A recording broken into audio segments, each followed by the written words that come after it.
For the viewers at home, just a reference, he's the guy who pulled the fire alarm to stop the voting on the budget extension. It's like, whatever. The Democrats didn't want to vote, and Jamaal Bowman decided to help his conference and go pull the fire alarm, which you may know is against the law. Then he tried to deny that he pulled the fire alarm. He tried to claim that he was just innocently trying to walk out the door and so he could do the vote. He didn't realize he was pulling a fire alarm, even though the video shows him clearly going over to the little box that reads fire and pulling the little fire thing down. I'm going to take a little bit of credit on this, Jesse, because let me show you something. Here, I'm going to set it up first. Here is the video that just got released. He wasn't confused. That was his defense. Oh, I was confused. I thought I was just going to go through these doors and I would be fine. But they, next thing I knew, they set off the fire alarm. No, you pulled the fire alarm. The doors didn't confuse you. In fact, we now know he pulled down the 2 red warning signs that were on the door saying, this is going to set off an alarm. Here he is. There he is. Look at him. He's removing them before our very eyes. I don't know what he does to the signs, but he is truly caught red-handed, like literally red-handed. And let me take you back to when the story first broke. We discussed it on this show, October 2nd, with Dave Rubin. And let me tell you listen to what I said. Well, if you look at the actual picture, see, this is what we see all over the internet. Jamaal Bowman's not in it. And you've got these 2 signs saying, press the door for 3 seconds and the doors will open. Alarm will sound. It doesn't say anything about the fire alarm on the wall. But if you look at the actual picture of the moment Jamaal Bowman was in the hallway, those red signs are not there. You can see the backs of 2 other signs that are on the outsides of the doors.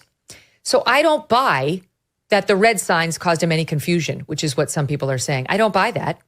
Well, there was no confusion. He pulled the fire alarm and he knew very well what they were going to do. I'm so pleased with myself. I have to say, I didn't realize he took the signs away, but I knew his bullshit because those signs were not there. And Megyn, you've been on Capitol Hill. I'm sure you've been on Capitol Hill. What haven't you done? There's cameras everywhere. With the exception of maybe Las Vegas, it's got to be the most surveilled area, one of the most surveilled areas, honestly, in the world. There is a camera everywhere. They know when you go to the bathroom. And this is a congressman who thought, look, honestly, Jamaal Bowman's an idiot, obviously, an idiot and a piece of trash. But if you think you're disappointed now, wait till you see the results of the next election. I keep saying this, Megyn. We blame these politicians because we have a bunch of idiot loser politicians.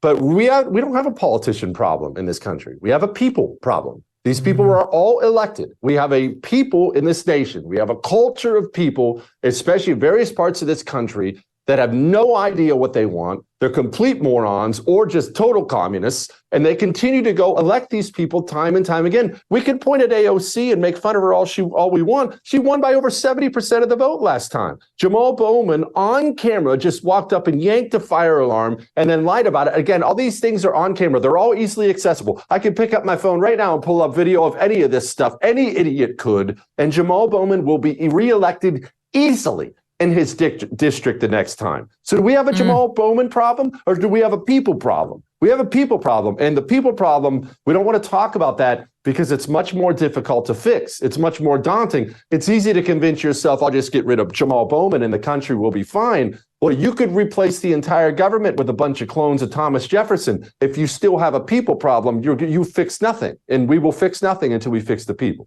It's so true. And honestly, the media too, because if this were, Senator Josh Hawley, can you imagine the amount of coverage? That video would be everywhere. This guy lied. Not only did he pull the fire alarm intentionally, he lied repeatedly to investigators, to the public.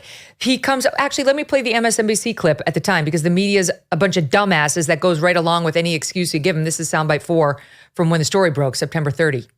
There was a mention of Jamaal Bowman, Congressman Jamaal Bowman, and the pulling of some sort of fire alarm. And I just want to read for you some of the reporting so you understand what actually went on there. There were some reports that began to emerge about Representative Bowman, who was seen pulling some sort of fire alarm in the Cannon House office building earlier today. We got a statement on that saying Congressman Bowman did not realize he would trigger a building alarm as he was rushing to make an urgent vote. The congressman regrets any confusion, just to clarify some things on that. What's clarified is you're a dope and you trusted the wrong person who lied to you, who lied to investigators, and now he's pleading guilty. He's been charged with a misdemeanor of raising a false fire alarm, faces a max sentence of 6 months in prison, which he's not going to get, and a fine of up to $1,000, which I think is what he's going to pay now. But he lied to the cops. He lied to everybody. He said, I never intended to cause a fire alarm. I never intended to cause a security concern. I never intended to disrupt or obstruct a congressional proceeding. There are guys who don't have a representative in front of their name who have been sentenced to longer, actual jail time for doing far less on January 6th to disrupt a congressional proceeding. It's absurd. We all know getting older comes with its share of aches and pains, but it doesn't mean you have to just accept it. Let me tell you about William from California and his Relief Factor story. William had debilitating back pain and tried all sorts of treatments with no luck. His sister insisted he give Relief Factor a try, and after a month, his back pain was gone. William says, I don't know how Relief Factor works, but it is a miracle. If you are living with aches and pain, see how Relief Factor, a daily drug-free supplement, could help you feel and live better every day. Relief Factor is 100% tested and packaged in the USA, trusted for more than a decade by more than 1 million pain-free customers. Say goodbye to aches and pains. Get started today with the Relief Factor 3-week Quick Start Kit. It's just $19.95 and it comes with a feel better or your money back guarantee. Visit relieffactor.com or call 1-800-4RELIEF. That's 1-800-4RELIEF. Live the life you love with Relief Factor. Hey, thanks so much for watching. If you like what you just saw, hit the subscribe button for more clips and full episodes.